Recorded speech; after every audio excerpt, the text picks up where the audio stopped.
Avec Adobe Photoshop CC, une petite nouveauté a fait son apparition et celle-ci va s'avérer très pratique. Il est en effet désormais possible de modifier les arrondis des rectangles arrondis que vous allez créer dans vos documents. Comme vous pouvez le voir ici, je souhaiterais par exemple créer un bouton qui sera par la suite destiné à être utilisé sur ma page web. Donc par exemple, je vais créer ici un rectangle arrondi. Je le retrouve dans l'outil Forme. Je sélectionne l'outil rectangle arrondi. Je vais maintenant pouvoir créer, comme ceci, mon petit bouton. Alors par défaut, je vais retrouver ici les couleurs noir et blanc qui vont être appliquées, la couleur de contour et la couleur de fond. Je retrouve ici l'arrondi qui apparaît. Alors comme vous pouvez le voir, celui-ci n'est pas vraiment visible.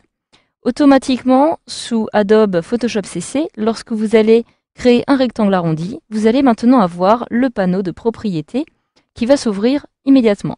Je retrouve ici, et grâce à ce petit panneau de propriétés, je vais pouvoir modifier certains paramètres, comme par exemple la hauteur ou la largeur de mon rectangle.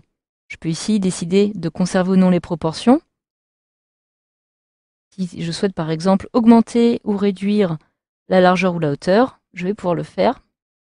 Directement ici, je vais saisir par exemple 800 pixels.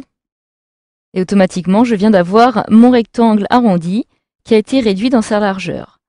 Alors, je peux aussi déplacer par exemple mon rectangle en modifiant ici sa disposition sur l'axe X ou l'axe Y, qui va me permettre tout simplement de les déplacer sur mon document. En dessous, vous allez pouvoir ici retrouver d'autres propriétés telles que la couleur de fond, la couleur de contour. Si vous le souhaitez, vous pouvez ici augmenter par exemple son épaisseur, etc., etc. Vous allez pouvoir ici choisir d'ailleurs les options de votre tracé. Je vais par exemple attribuer ici un tracé en pointillé avec une couleur rose de cette couleur et je vais évidemment augmenter l'épaisseur pour que cela apparaisse un petit peu mieux sur mon écran.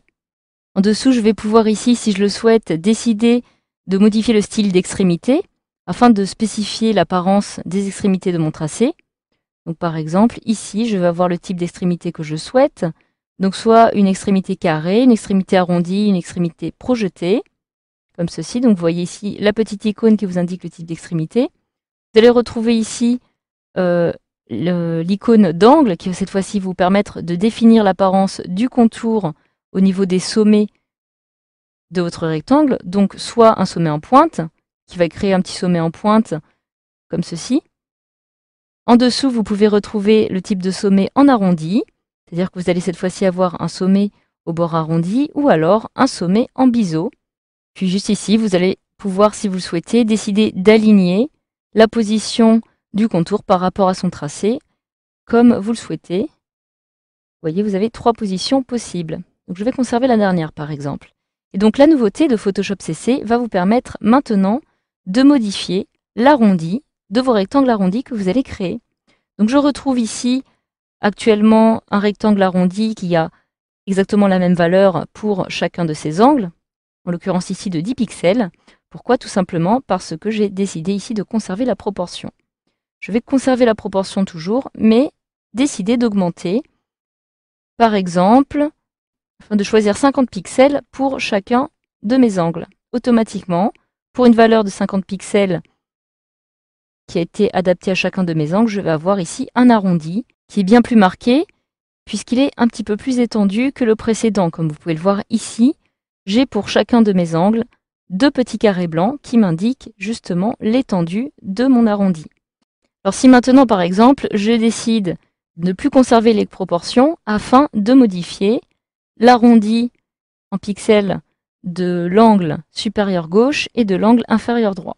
Donc je vais veiller à décocher la conservation des proportions. Je vais saisir ici, par exemple, un arrondi de 10 pixels comme précédemment et de 10 pixels ici. Donc vous allez voir, automatiquement, le résultat va avoir lieu.